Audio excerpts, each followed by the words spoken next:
Welcome back to Odd Socks. So this video I'm going to discuss what we've been doing with our Jerusalem artichokes. Now you probably saw the video where I planted these early this year. I bought them online, I bought them off eBay. I think it was 5 or 6 tubers, and I put them into an area that really didn't have much love. It's where we used to have our raspberry plants, which we then moved. It was the old bramble pile when we first took on this plot. It had no feed, no love or no care really. It was just left to do its own thing. And boy, did it get big.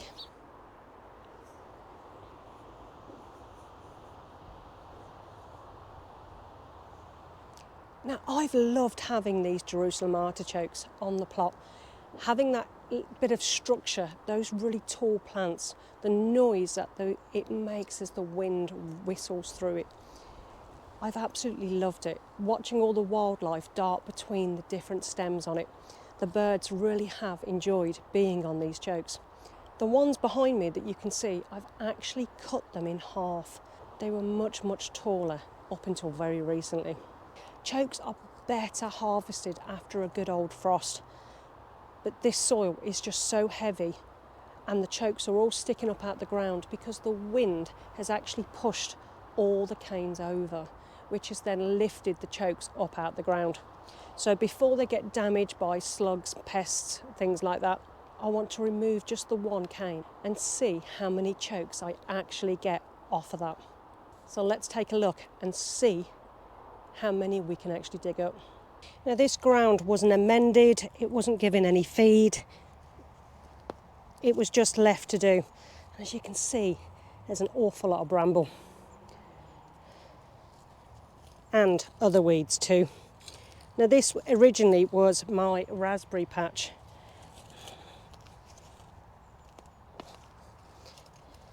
But I soon moved it when I had all these bramble. So because this is lifted, I actually don't have to do much digging.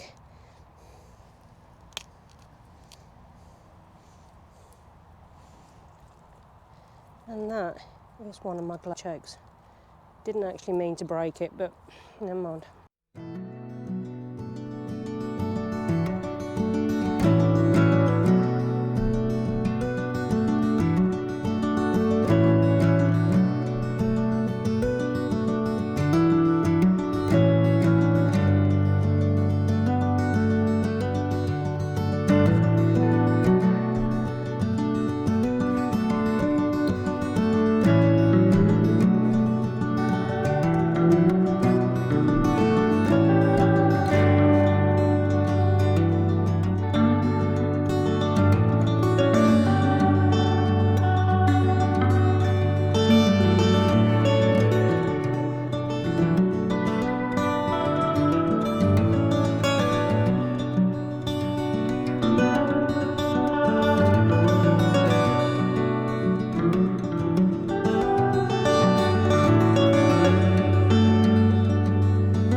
Now I didn't go mad when it comes to planting a lot. I think I only planted a handful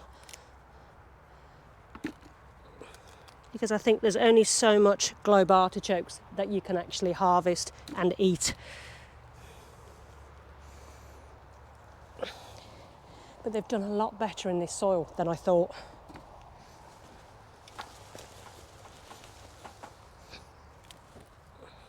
Now, any of these that you leave in the ground, they will actually regrow next year.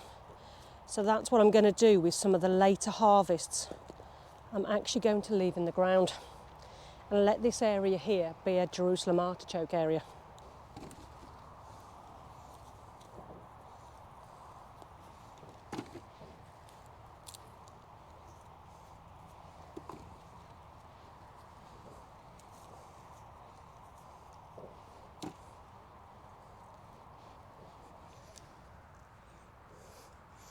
Now I'm just going to have a little dig a little bit further around to see if I've missed any.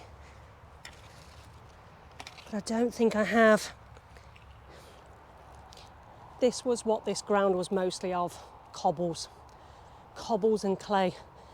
And if you've ever tried to dig the ground where you've got a heavy clay and massive stones like this, it's back-breaking work.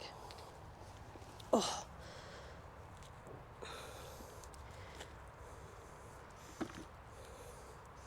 Now this was just one plant, one little tuber that I'd actually planted.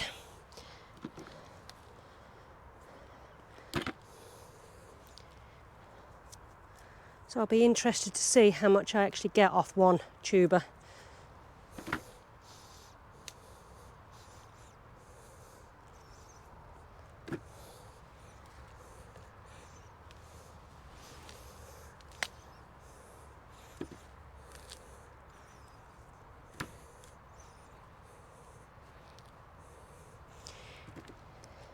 Now these will taste so much better with a frost.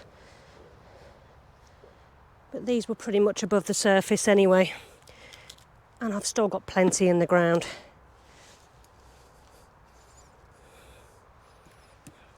I think that's it.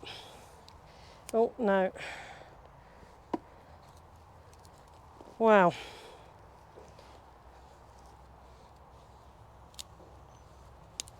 They do like to just hide. That is not a bad haul. One plant and pretty much a bucket of Jerusalem artichokes. Now that particular plant wasn't even the biggest plant, so I'll be interested to see if the size really does dictate the size of the actual bulbs. Now I've got some really good size ones here that shouldn't be too fiddly to peel and clean and prep. I'm really looking forward to eating these. So what's your opinion on chokes? Jerusalem artichokes have really got a bad reputation for causing a lot of pain and discomfort in the old stomach area. I've never really had this issue, but I also don't eat them in massive amounts. But I just absolutely love the flavour. And at this time of year, them roasted and pureed is fantastic to actually pair with the awful cold weather that we're now getting. But is it something that you would actually want to grow or even eat? I think if you've never tried Jerusalem artichokes before, trying them once is a great way to do it. Just be careful, if you don't want them to spread, to dig up the whole area to make sure that you don't miss any chokes. Like I said before, I'm not bothered if they regrow here. For me, it's a free food, and that's what I'm looking more for the future. Fruits and vegetables that I don't have to keep resowing each and every year. So I'm really happy with that small harvest. Just one plant, just that one bucket. They also store very well too. And I'll be looking at different ways of preserving these chokes. Will I be growing them again? Yeah.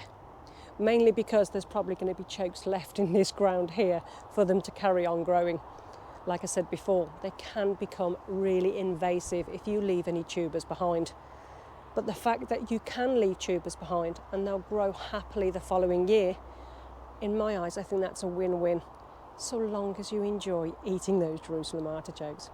It's also given me a great amount of material to go onto the compost bin too, which again, I'm loving that. It gives back so much back onto the plot and really benefits that compost pile. So let me know in the comments, guys, are you going to be growing chokes next year? Have you grown them in the past? Were you happy with them? Or do you think it's the devil's food and should be avoided at all costs? I think it's a really cost-effective method to grow Jerusalem artichokes. I think it gives so much back for very, very little care.